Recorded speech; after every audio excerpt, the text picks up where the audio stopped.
Evening, everybody, or this is your Indus valley civilisation lecture number 7। यानी ये आपका lecture 7 है। यानी इंडस वैली सिविलाइजेशन सिंधु घाटी सभ्यता, जो सभ्यता लगभग चली कितनी वर्ष, यानी लगभग 2500 बीसी से लेकर 1750 बीसी तक के जो काल होता है, ये इंडस वैली सिविलाइजेशन के काल माना जाता है। तो इसमें हम समझने वाले हैं, यानी इससे रिलेटेड ये आखिरी लेक्चर होगा। देखिए होती क्या है कि अब पढ़ेंगे कि सिटी प्लानिंग सिस्टम यानी नगर नियोजन प्रणाली, यानी सिंधु घाटी सभ्यता के जो नगर नियोजित प्रणाली थी, किस तरह से प्लान्ड किया जाता था सिटी, यहाँ उसके बारे में डिस्कशन करना है। तो क्या है कि देखिए कि नगर निर्माण में पक्की ईंटों का इस्तेमाल किया जाता था। यानी जो नगर बनते थे उसमें इस्तेमाल हुआ करते थे पक्की ईंटों का, और जिसके अनुपात 4:2:1 होता था। यानी उस ईंट का जो लंबाई 4 है तो चौड़ाई 2 होगा और ऊंचाई 1 होगा। यानी इस रेशियो में, यानी 4 सेंटीमीटर अगर जो लंबाई है तो 2 सेंटीमीटर चौड़ाई और 1 सेंटीमीटर ऊंचाई होगा। इसका अनुपात 4:2:1 होगा। आगे देखिए दिया हुआ है कि विभिन्न प्रकार के ईंटों का यूज़, यानी उसका उपयोग कहाँ किया जाता था। यानी विभिन्न प्रकार के ईंट जो वहाँ पर पाए गए हैं सिंधु घाटी सभ्यता से, तो कौन सा ईंट किस कार्य में होता था यूज़, इसके बारे में देखिए। कच्ची ईंट, तो कच्ची ईंट का इस्तेमाल जो किया करते थे वो रक्षा दीवार बनाने के लिए, सड़क बनाने के लिए या प्रवेश द्वार बनाने के लिए। ध्यान दीजिएगा, कच्ची ईंट का जो इस्तेमाल होता था वो इन्हीं कार्यों के लिए। और दूसरे नंबर पर है पक्की ईंट। तो पक्की ईंट का इस्तेमाल किया जाता था विशाल भवन बनाना है, विशाल भवन निर्माण के लिए। अलंकृत ईंट जो होते थे, यानी जो अलंकृत होते थे, सजाई हुई ईंट होते थे, इसका एकमात्र स्थल मिला है कालीबंगा। यानी कालीबंगा से प्राप्त हुआ है अलंकृत ईंटें। यल आकार के ईंट मिले हैं, तो ये कोने बनाने के लिए इस्तेमाल, जैसे कि कहीं पर कॉर्नर बनाना है तो यल आकार का ईंट लगेगा वहाँ पर। फन्नीदार ईंटें जो हैं नाली बनाने में, यानी फन्नी के आकार का होता था तो वो नाली बनाने में, फन्नी यानी फनल की तरह होता था तो उसको नाली बनाने में। बकराकार ईंटें हैं, तो बकराकार ईंटें, वक्र यानी गोल ईंटें का इस्तेमाल, इसका एकमात्र स्थल मिला है चनहुदाड़ो। यानी चनहुदाड़ो से एकमात्र स्थल ये है जहाँ से ये प्राप्त हुआ है कि यहाँ पर इस्तेमाल किया गया ईंट जो है बकराकार है। आगे हम लोग समझेंगे कि जो सिंधु घाटी सभ्यता थी, इसका जो नगर नियोजन प्रणाली थी, यानी नगर नियोजन प्रणाली सिटी प्लान किस तरह से किया जाता था। तो भवनों का निर्माण ग्रिड सिस्टम, जाल पद्धति के द्वारा किया जाता था। यानी ये सिस्टम याद रखना है, ग्रिड सिस्टम, जो एक दूसरे को समकोण पर यानी 90 डिग्री पर सड़कें क्या होती थी, काटती थी। एक शतरंज के आकार में, यानी जो बनाए जाते थे घर और भवन का निर्माण होता था, जो ग्रिड पद्धति के द्वारा होता था, और सड़कें समकोण पर काटती थी एक शतरंज के आकार में।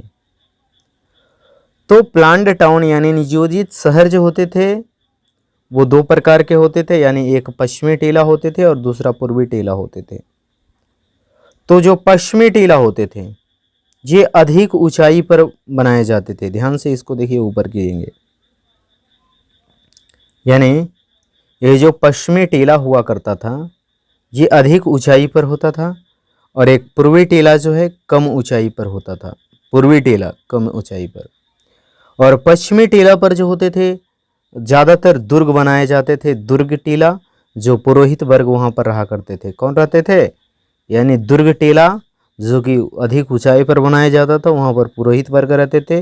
और एक होता था निचला शहर, क्या होता था, निचला शहर या नगर टीला बोलते थे। यहाँ पर रहते थे नागरिक और शिल्पकार, सैनिक, अन्य कर्मचारी रहते थे। और इन दोनों के जो बीच का एक होता था, वहाँ पर होता था धार्मिक स्थल। वहाँ पर क्या होता था, धार्मिक स्थल, जहाँ पर धार्मिक अनुष्ठान कार्यक्रम जो होते थे वहाँ पर किया जाता था। यानी इन दोनों के बीच का, यानी इन दोनों के बीच में जो होता था ये धार्मिक स्थल होते थे, यानी इन दोनों के मध्य में होते थे।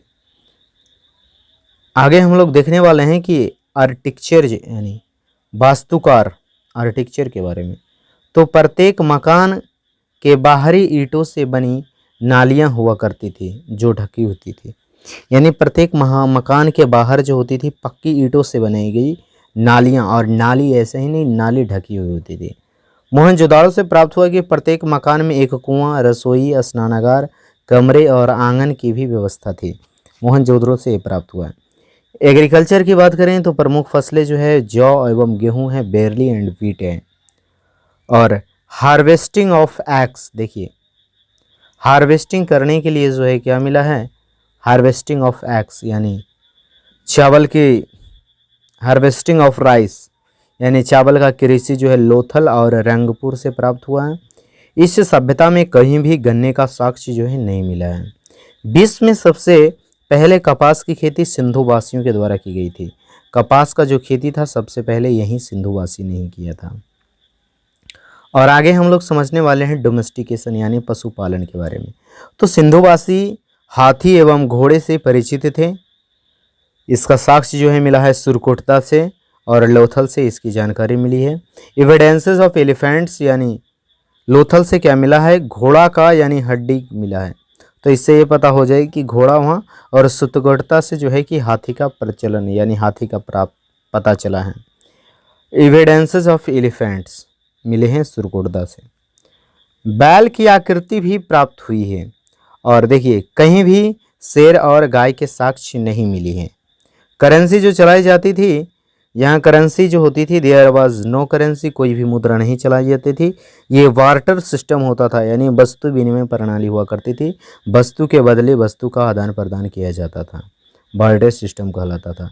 एक्सेप्शन की बात यह है कि यहाँ पर यह आया है लोथल, यानी लोथल एक ऐसा शहर है जहाँ से पर्शियन करेंसी यानी फारस की मुद्राएं प्राप्त हुई है। तो ये ध्यान दीजिएगा। स्क्रिप्ट के बारे में बात करें तो स्क्रिप्ट यानी लिपि जो थी 64 बेसिक सिंबल्स होते थे यानी मूल चिन्ह होते थे, जिसे पिक्टोग्राफ कहा जाता था। यानी ये लिपि जो होती थी भावचित्रात्मक लिपि होती थी, भावचित्रात्मक हुआ करती थी। और जो कि फ्रॉम, अगर जो एक लाइन होती थी तो राइट से लेफ्ट लिखाती थी, और इसकी अगली लाइन जो होती थी ये लेफ्ट टू राइट होती थी। और आगे हम देखने वाले हैं कि 3 प्रकार के अंतिम संस्कार का पता भी चला है। यानी दाह संस्कार यानी जलाकर, यानी 3 प्रकार के अंतिम संस्कार हुआ करते थे। यानी हिंदू धर्म जो मानते हैं दाह संस्कार यानी जलाकर बचे राख को कलश में डालकर दफना दिया जाता था। यानी इस्लाम में जो है पूर्ण समाधिकरण यानी सबों को पूरी तरह से दफना दिया जाता था। और पारसी लोग जो है आंशिक समाधिकरण यानी सबों को जंगल में छोड़ दिया जाता था और शेष बचे अंश को जमीन में दफनाया जाता था। अब देखिए ये जो इंडस वैली सिविलाइजेशन थी इसके रीज़न क्या था, डिक्लाइन ऑफ दिस सिविलाइजेशन, यानी इसका जो डिक्लाइन हुआ, पतन हुआ, इसके पीछे का कारण जो है क्या माना जाता है। एक फेयर सर्विस यानी फेयर सर्विस करके थे, यानी आर्कियोलॉजिस्ट थे, ये बताते हैं कि वनों का कटाव, संसाधनों का खत्म हो जाना जो है कि इस सभ्यता का डिक्लाइन का कारण बना।